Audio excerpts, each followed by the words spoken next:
शाब्दिक जुळवाजुळवा करतोय, पण तोपर्यंत सर्वप्रथम हा सोहळा एवढा नेत्रदीपक आणि अविस्मरणीय ज्यांनी बनवला ते आपले सर्वांचे ज्युनियर, त्यांना माझा मनपूर्वक धन्यवाद.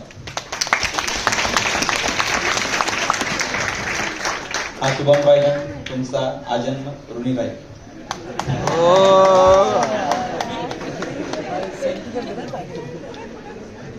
माफ करा, भाषणाची सुरुवात रामरामने केली. आधीच भोंग्यांवरून वातावरण तापलंय. त्यात अजून तापवायचा माझा हेतू नव्हता. भोंग्यांवरून आठवलं, आमची तृतीय वर्षाची आणि शेवटच्या वर्षाची परीक्षा सुद्धा परीक्षा केंद्र अजमेरा होतं. तिथेही दुपारची अजान होते, साधारणतः अर्धा तास ते चालते. आम्हाला त्याचा त्रास झाला नाही का? आम्ही कसे पास झालो?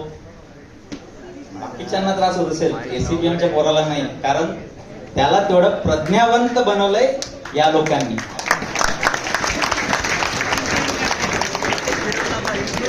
त्यामुळे तुम्ही भोंगे लावा, हनुमान चालीसा लावा, आम्ही लक्षभेद करूनच राहणार.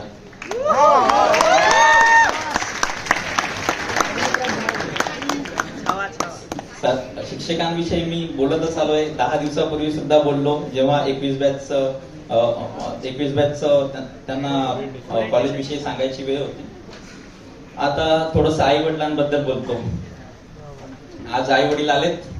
मागे 56 इंच छाती फुगवण्यावरून गोष्टी सुरू होत्या. 56 इंचच काय, माझा बाप 112 इंच फुगवतो. करतो काय? ताट मानेनं जगतो आणि ताट मानेनं जगायला शिकवतो.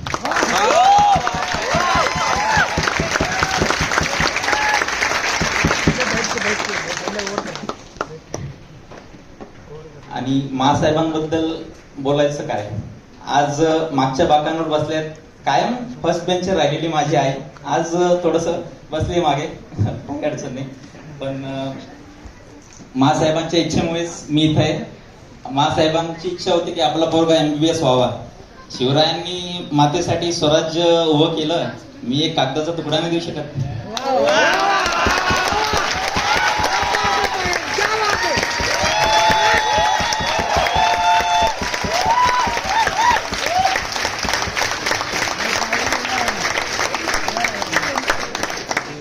तशी शेर शायरी बरीच झाली आहे, मी पण थोडी करून टाकतो. खुश हूँ, सबको खुश रखता हूँ, लापरवाह हूँ फिर भी सबकी परवाह करता हूँ.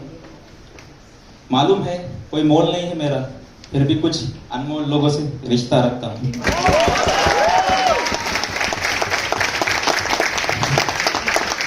सगळे बऱ्याच वेळापासून थांबले आणि खूप उकडतंय, त्यामुळे मी इथेच थांबतो. धन्यवाद.